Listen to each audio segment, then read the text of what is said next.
नमस्कार दोस्तों। आरटी कोटा क्या है केंद्रीय विद्यालय में, इससे संबंधित मेरे पास बहुत सवाल आ रहे हैं। आप लोग कमेंट करके पूछ रहे हैं, मुझे अच्छा लग रहा है। मैं जितना हो सकता है उतना आप लोगों को जवाब दे पा रहा हूं, लेकिन सारी कमेंट्स का मैं फिर भी रिप्लाई नहीं कर पा रहा हूं क्योंकि व्यस्ततम शेड्यूल होने के कारण मैं सारी रिप्लाई नहीं कर पा रहा हूं। इसलिए मैंने सोचा कि आपको कम समय में वीडियो के माध्यम से पूरी जानकारी दे दी जाए। तो मेरा नाम पवनेश कुमार है, जैसा कि आप जानते हैं। आप देख रहे हैं PKU इन्फॉर्मेशन चैनल।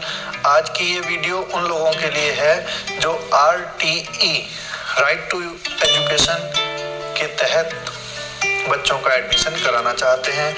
इस वीडियो के माध्यम से आज आपको पूरी जानकारी मिलेगी कि कितना कोटा होता है, कितनी सीटें रिजर्व होती हैं, क्या क्या एलिजिबिलिटी है, कौन कौन से डॉक्यूमेंट्स की उन बच्चों को आवश्यकता रहेगी। अभी समय है ताकि आप उन डॉक्यूमेंट्स को तैयार करके रखें और आगे आपको समस्या ना हो। तो बात शुरू करते हैं। लोगों में भ्रांति ये है कि केंद्रीय विद्यालय में सारे सरकारी कर्मचारियों का ही एडमिशन होता है, लेकिन ऐसा नहीं है। जैसा कि मैंने अपनी पहले की वीडियोस में भी बताया है, आप उन्हें देखते चले आ रहे हैं कि ऐसा नहीं है। केंद्रीय विद्यालय में एडमिशन का कोटा रिजर्व होता है, अलग अलग लोगों के लिए अलग अलग कोटा रिजर्व होता है। आज मैं स्पेशली बात करने आया हूं उन लोगों के लिए जो लोग सरकारी कर्मचारी नहीं हैं, किसी भी केंद्र या राज्य सरकार से संबंधित नहीं है।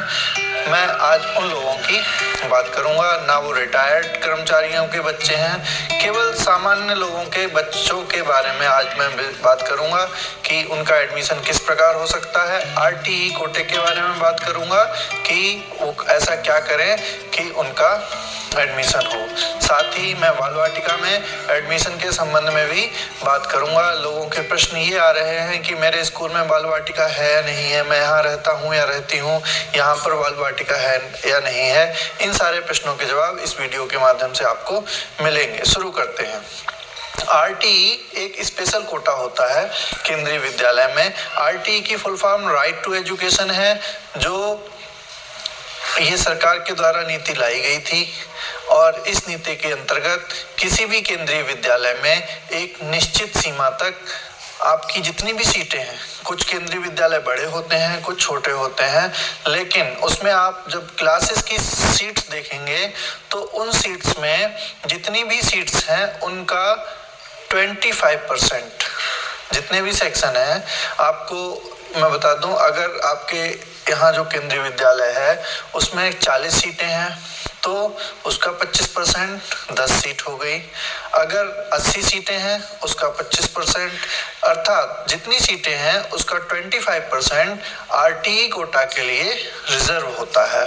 तो आप इस बात की बिल्कुल चिंता ना करें कि केवल सरकारी कर्मचारियों का ही उसमें एडमिशन किया जाता है। RTE कोटा से भी एडमिशन होता है। साथ ही अन्य ग्रुप भी होते हैं, अन्य रिजर्वेशन भी इसमें होते हैं। उनके बारे में मैं अलग से वीडियो बना चुका हूं, उनकी जानकारी लोगों को हो चुकी है। यदि आपको उसके संबंध में भी कुछ पूछना है तो आप वीडियो पे कमेंट करें, मैं कोशिश करूंगा कि उसके बारे में भी एक डिटेल वीडियो बनाऊं और आप लोगों को जानकारी हो सके।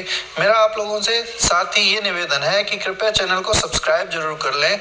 मैं देख रहा हूँ कि लोग चैनल देख के इन्फॉर्मेशन लेके चले जाते हैं लेकिन सब्सक्राइब नहीं करते। ये थोड़ा डिमोटिवेटिंग होता है और उन लोगों का मुझे बहुत अच्छा लगता है जो चैनल को सब्सक्राइब कर लेते हैं। उन्हें भी फ़ायदा ये रहता है कि जैसे ही नई वीडियो आती है उनके लिए अपडेट मिलता रहता है और इस एडमिशन से संबंधित आपको अपडेट मिलना बहुत ज़रूरी है, क्योंकि जैसे ही रजिस्ट्रेशन की डेट आएगी आपको पता नहीं चलेगा कि कब वह डेट निकल गई और आप चूक सकते हैं। इसलिए सब्सक्राइब करने में आपका कुछ नहीं जाता, आप सब्सक्राइब करें और लाइक करें। आप अच्छा करेंगे तो आपके साथ भी अच्छा होगा। बात आगे करते हैं कि RTE कोटा डिसाइड कैसे होता है। 25% मैंने बता दिया।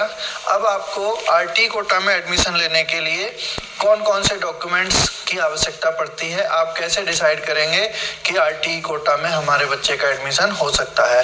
ये जरूरी नहीं है कि जो सरकारी कर्मचारी हैं और वो आरटीई कोटा के अंतर्गत एडमिशन नहीं ले सकते। आरटीई कोटा में चाहे सरकारी बच्चे हों, सरकारी कर्मचारियों के बच्चे हों, चाहे प्राइवेट लोग हों, उनके बच्चे भी एडमिशन ले सकते हैं। इस कोटे की अत्यंत महत्वपूर्ण बात यह है कि इसमें सारी सुविधा फ्री है।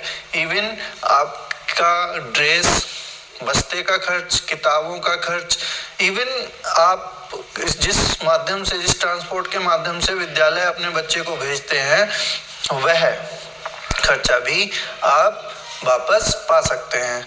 उसका तरीका भी आगे मैं बताऊंगा किस प्रकार से आपको वो खर्चा मिलेगा। पहले मैं आरटीई की एलिजिबिलिटी बता देता हूं कि आप आरटीई के लिए एलिजिबल कब होंगे।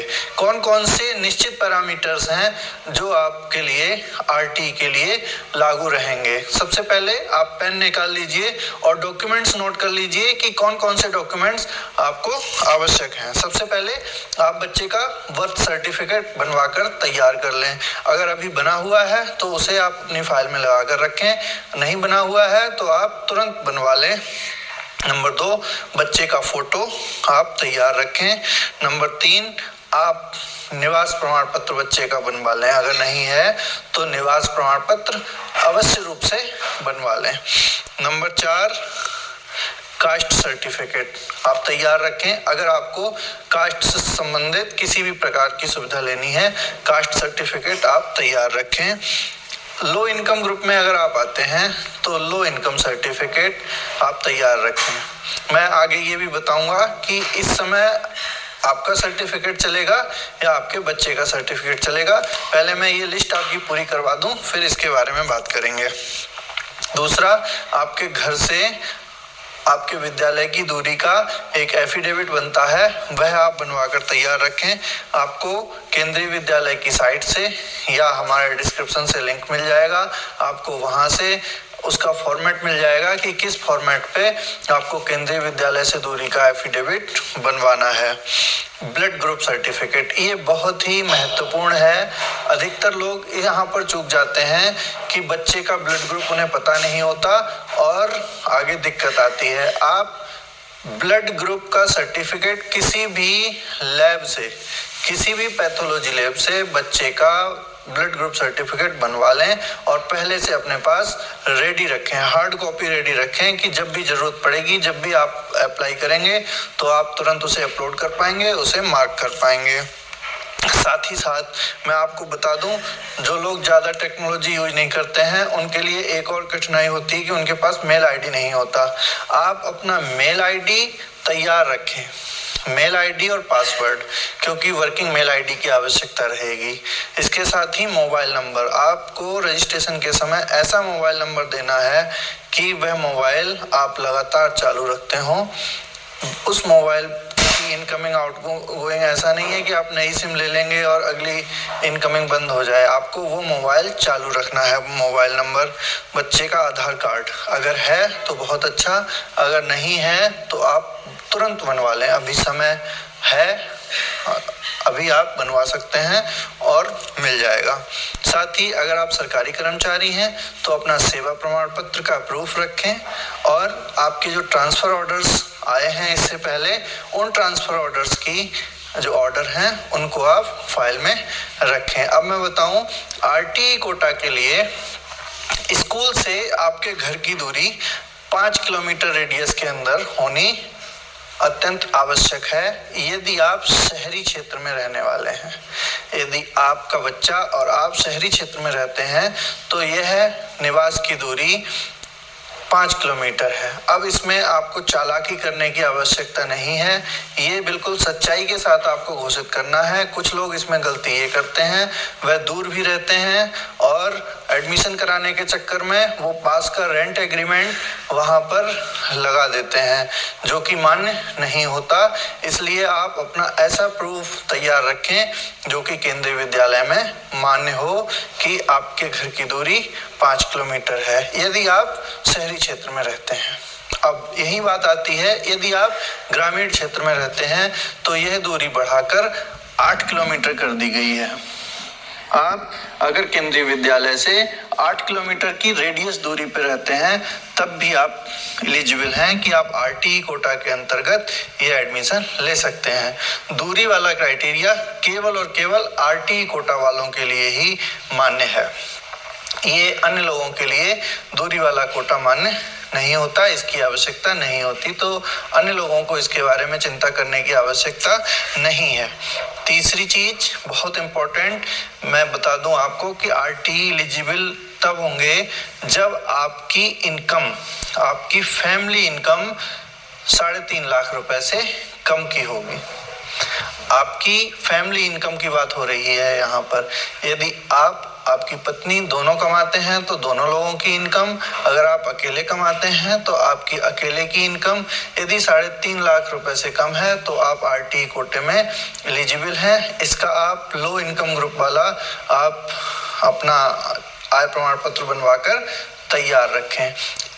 जब एडमिशन का टाइम आएगा उस समय आपके पिताजी का, बच्चे के पिताजी के नाम से आय प्रमाण पत्र जो होगा वही मान्य हो जाएगा, लेकिन 3 महीने के अंदर बच्चे के नाम का आय प्रमाण पत्र भी आपको वहां पर सबमिट करना पड़ता है। मैं आपको बता चुका हूं कि हर विद्यालय में 25% सीट्स आरटीई कोटा के लिए रिजर्व रहती हैं, तो बिल्कुल चिंता करने की आवश्यकता नहीं है। आप लोगों के भी बच्चों का एडमिशन केंद्रीय विद्यालय में जरूर हो सकता है। बाल वाटिका के संबंध में मैं आपको अवगत करा दूं कि कई लोगों के प्रश्न मेरे पास आ रहे हैं कि मेरे इस विद्यालय में बाल वाटिका है या नहीं है, इस विद्यालय में बाल वाटिका है या नहीं है। आपको अपने सबसे पास वाले केंद्रीय विद्यालय में जाकर पता लगाना पड़ेगा कि वहां बाल वाटिका की कक्षाएं शुरू हो चुकी हैं या शुरू नहीं हुई हैं। लेकिन मेरा अंदाजा और मेरी इंफॉर्मेशन ये कहती है कि क्योंकि न्यू एजुकेशन पॉलिसी एनईपी 2020 के अनुसार बाल वाटिका कक्षाएं शुरू कर दी गई हैं और अब ये है लगभग सारे विद्यालयों में प्रारंभ हो चुकी हैं। अतः आपको इस बात की चिंता करने की आवश्यकता नहीं है। फिर भी अपनी जानकारी को पक्का कर लें और अपने पास वाले विद्यालय में इस बात को जांच लें कि वहाँ बाल वाटिका एडमिशन शुरू हो चुके हैं या नहीं हो चुके हैं। जैसे ही रजिस्ट्रेशन का टाइम आएगा आपको वीडियो तुरंत मिल जाएगी। अगर आपने चैनल को सब्सक्राइब कर रखा है तो नोटिफिकेशन आपको तुरंत मिल जाएगा। अगर सब्सक्राइब नहीं किया है तो आपसे निवेदन है कि सब्सक्राइब कर लें। हमारी मेहनत आपको पसंद आ रही हो, हमारा प्रयास आपको पसंद आ रहा हो तो चैनल को लाइक करें, शेयर करें। हमारी आशा है कि ज़्यादा से ज़्यादा लोगों का केंद्रीय विद्यालय में एडमिशन हो और इन लूट से आप बचें। आप लोगों का चैनल को सराहना देने के लिए, चैनल को ग्रोथ करने के लिए आप लोगों का धन्यवाद। नमस्कार।